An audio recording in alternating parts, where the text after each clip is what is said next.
Bonjour à tous, je m'appelle Wang et je suis chinois. Aujourd'hui, je vais faire un petit exercice de la production orale qui fait partie de l'examen de français TALF C1.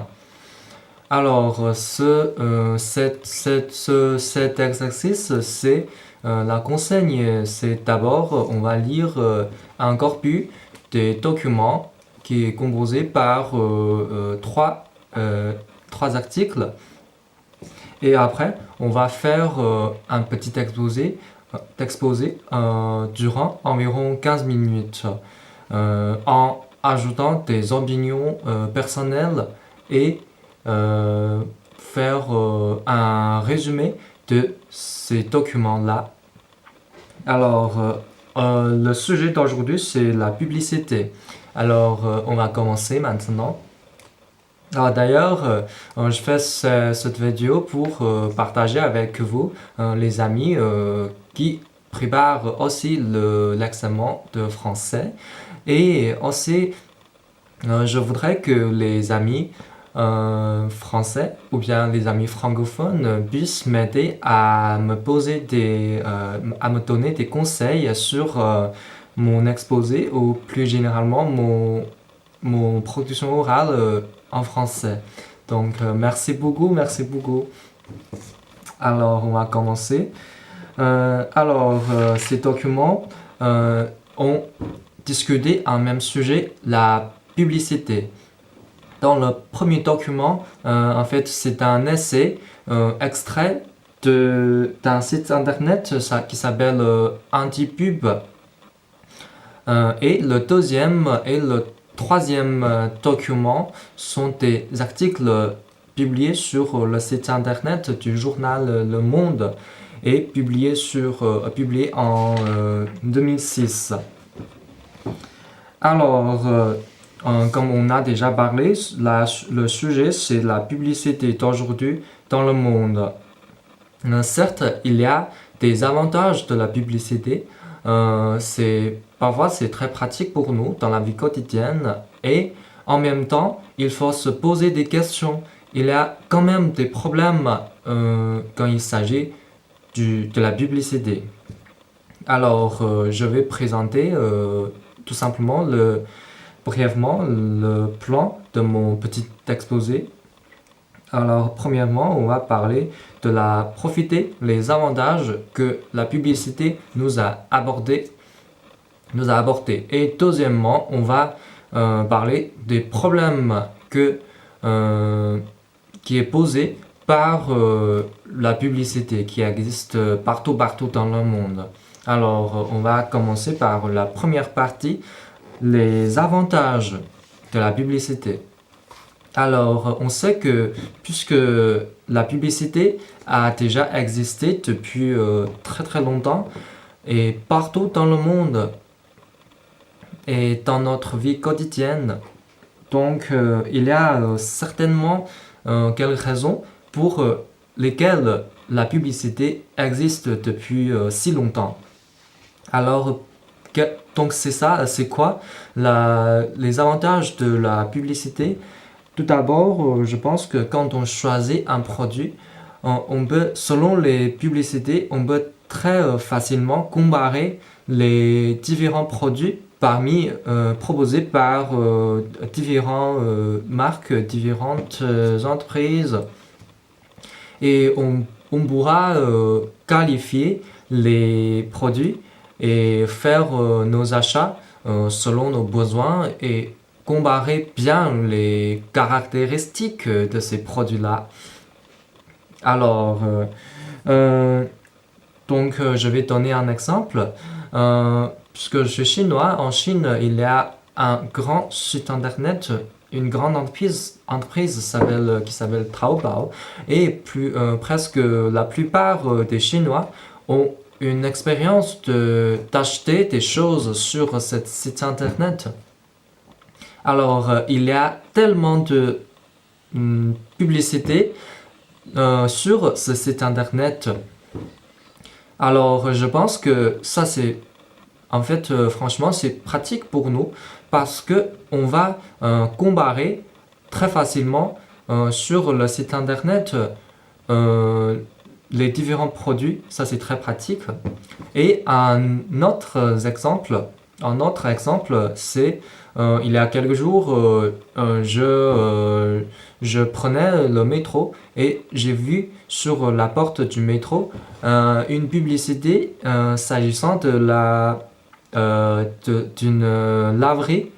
En fait, c'est pas une laverie traditionnelle, mais si on peut dire comme ça, c'est une laverie à domicile. Donc, on peut télécharger un logiciel dans notre portable et après, après, on appelle le service et on nous vient chercher notre vêtement. Et après, les vêtements sont tous bien lavés et il y a une livraison à domicile. Alors pour moi, c'est très pratique, mais si je n'avais pas vu la publicité sur la porte du métro, je n'aurais pas l'occasion d'utiliser ce logiciel si pratique. Alors, c'est un exemple. Alors, tout à l'heure, on a parlé d'un point de vue de consommateur, mais en même temps, pour les entreprises, les marques, les publicités sont aussi très très nécessaires. Alors, on sait que les entreprises font les publicités pour promouvoir leurs produits. Alors, si on ne fait pas de publicité, et c'est très difficile de trouver une autre façon de promouvoir notre produit. C'est difficile de trouver un alternatif. Pour les entreprises, la publicité, c'est aussi pratique. Alors, troisièmement, au niveau social, selon le document 2 qu'on vient de lire, il y a certaines organisations européennes qui ont insisté sur la nécessité de la publicité. Et il y a un exemple très intéressant donné par l'auteur de cet article. On sait que il y a des publicités sur la télévision et dans le métro. Eh bien, il y a aussi des publicités dans le film et dans des programmes télévisés. Par exemple, quand on écrit un scénario d'un film et il y a une scène où le héros, le personnage, a besoin de conduire une très belle voiture. Alors maintenant, c'est naturel de montrer la marque de cette belle voiture comme BMW, etc. Donc ça c'est naturel. D'une autre part, la publicité dans le film est une sorte de soutien pour la production de films. C'est comme ça que la production de films fonctionne normalement, fonctionne bien. Alors, pour ce point-là, je suis totalement d'accord, mais il faut quand même poser des questions parce que si on regardait trop de publicité dans un film, alors ça c'est chiant quoi. Donc, il faut limiter le temps occupé par les publicités dans un film. Donc ça c'est les avantages dont on a parlé tout à l'heure. Alors maintenant on va aborder les défauts, les inconvénients, les problèmes de la publicité. Tout d'abord, voyons la publicité sur la télévision. Alors aujourd'hui notre télévision est vraiment envahie par les publicités, si on peut dire comme ça. Selon le document, pour les programmes de télévision, dans certains pays, soit occidentaux, soit asiatiques, etc., on a imposé une loi qui exige un certain pourcentage limité dans un film ou bien dans l'ensemble des émissions, des programmes. Donc c'est comme ça que on ne peut pas mettre trop de publicité dans une émission. Comme ça, les téléspectateurs vont euh,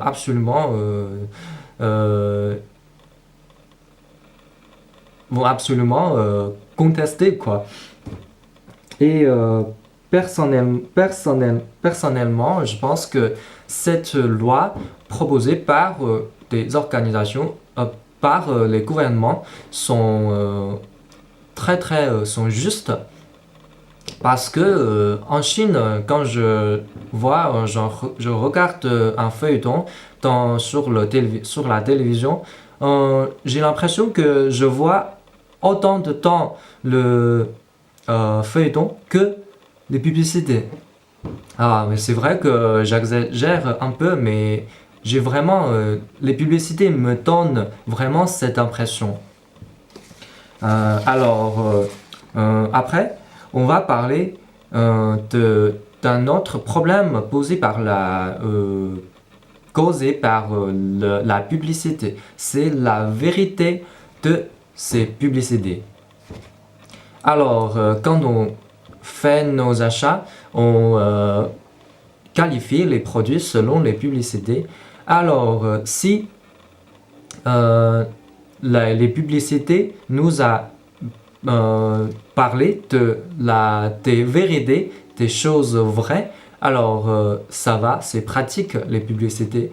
Mais sinon, s'il y a beaucoup de mensonges dans la publicité, alors est-ce qu'on peut vraiment encore dire que qu'il s'agit d'une sorte de comparaison selon la publicité? Mais pourquoi il y a tellement de mensonges qui existent toujours dans la publicité? Je pense que c'est à cause de la rivalité entre les entreprises et les différentes marques. Pour attirer plus de consommateurs, pour gagner cette campagne contre les concurrents, il faut franchement donner quelques mensonges, plus ou moins dans la publicité. Mais nous, les consommateurs, nous sommes très innocents.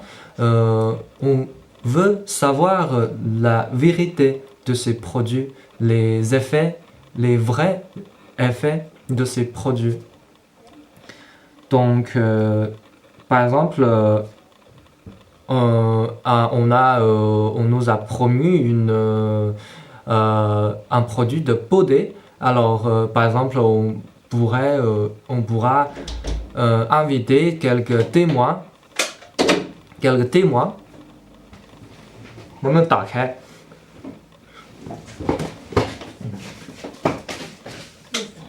因为我在录视频。On pourrait inviter quelques témoins pour nous parler des effets de ce produit, Donc, mais est-ce que ces témoignages sont tous vrais, sont tous la vérité? On ne sait pas. Et en plus, la technologie développe très rapidement maintenant. Et donc, on a des technologies, des logiciels comme Photoshop qui est très facilement pour modifier la photo. Donc, pour les entreprises, ils peuvent modifier la photo, les vidéos très facilement. Donc, ça donne des façons à des entreprises pour mentir dans la publicité. Et après, on va parler d'un autre problème. C'est aussi un problème très grave. De nos jours, on voit beaucoup de publicité, c'est vrai, mais est-ce que notre vie intime, notre intimité est agressée par les publicités et plus généralement les entreprises? Donc, je pense que oui. Selon le document 3 nous a donné un exemple aussi très très intéressant. Maintenant, on a tous un portable ou bien une tablette numérique avec nous quand on sort. Alors, quand on passe devant un écran numérique, un écran publicitaire, l'ordinateur derrière l'écran publicitaire va automatiquement connecter avec notre portable grâce à la technologie, comme des Wi-Fi, des Bluetooth, etc. Et après, l'ordinateur va repérer notre information automatiquement et recommander des produits selon nos besoins et selon nos informations. Alors ça, c'est absolument pas bon.